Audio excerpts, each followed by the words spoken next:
Assalamualaikum warahmatullahi wabarakatuh.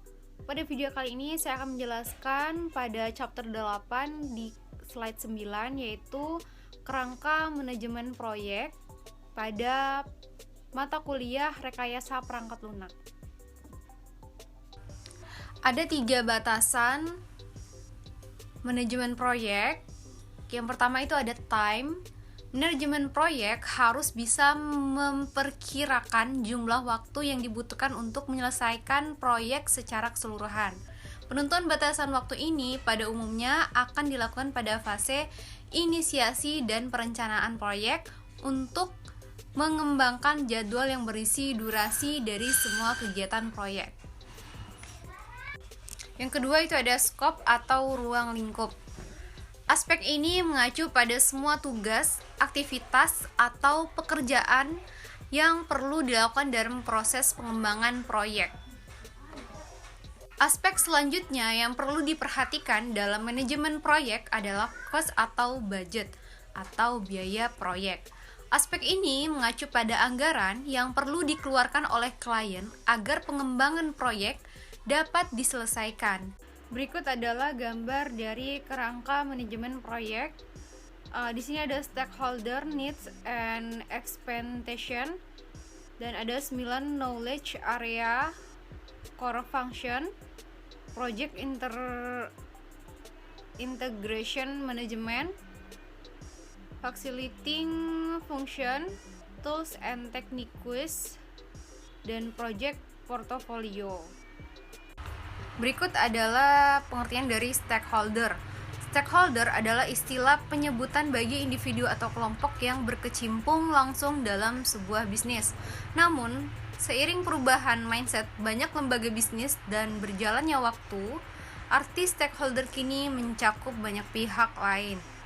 Pengertian dari stakeholder itu sendiri adalah istilah yang digunakan oleh lembaga publik bagi posisi pengambil keputusan sampai proses implementasinya. Beberapa contoh stakeholder adalah karyawan, konsumen, distributor, hingga pemegang saham dan pemerintah. Peran atau fungsi utama pemangku kepentingan atau stakeholder adalah membantu membuat suatu kebijakan atau aturan proyek agar sesuai dan tercapai dengan arah pengembangan organisasi atau perusahaan tersebut. Selanjutnya ke knowledge area manajemen proyek, itu merupakan bahasan atau bidang pengetahuan yang terdapat di dalam manajemen proyek. Ada 9 knowledge area manajemen. Yang pertama itu ada scope management atau manajemen ruang lingkup. Mendefinisikan ruang lingkup pekerjaan yang harus dilakukan untuk menghasilkan deliverable seperti produk, jasa, produser, sistem maupun keluaran lainnya sesuai dengan spesifikasi dan jangka waktu yang telah ditetapkan.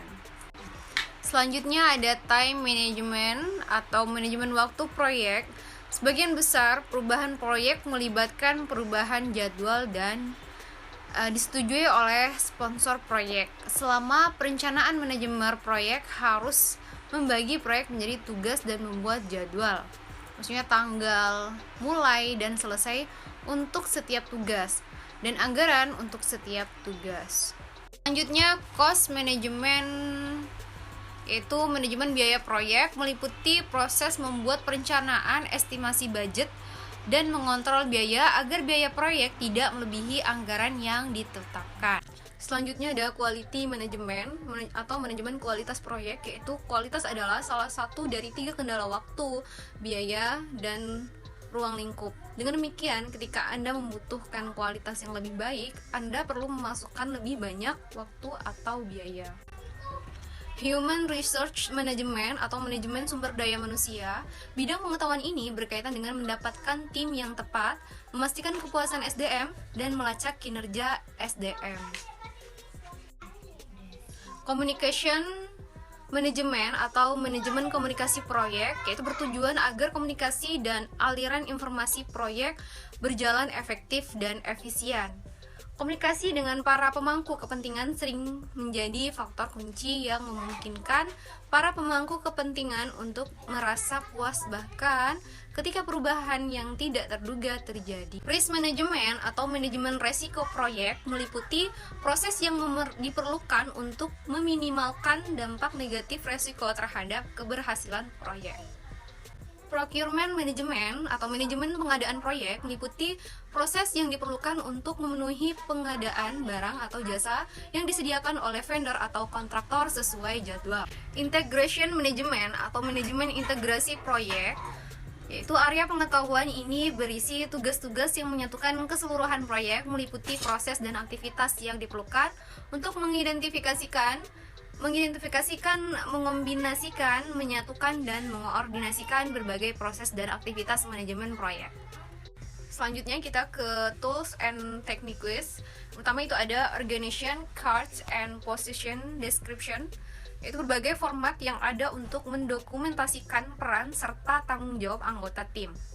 Salah satu dari 3 jenis format tersebut yaitu hierarkis, matriks, dan orientasi. Selanjutnya ada networking, yaitu interaksi formal dan informal dengan orang lain dalam sebuah organisasi, industri, atau lingkungan profesional. Dan manfaat dari suksesnya networking yaitu dapat meningkatkan pengetahuan dan akses ke aset sumber daya manusia seperti kompetensi yang kuat, pengalaman khusus, dan peluang kemitraan eksternal. Dan contoh dari kegiatan networking termasuk korespondensi proaktif, yakni pertemuan makan siang, percakapan informal, termasuk rapat dan acara.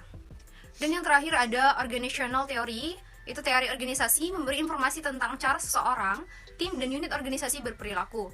Teori organisasi yang berlaku mungkin merekomendasikan gaya kepemimpinan yang fleksibel, yang menyesuaikan dengan perubahan dan tingkat kematangan tim di seluruh siklus hidup proyek tersebut. Demikian penyampaian materi dari saya. Jika ada salah kata, saya mohon maaf yang sebesar-besarnya. Wassalamualaikum warahmatullahi wabarakatuh.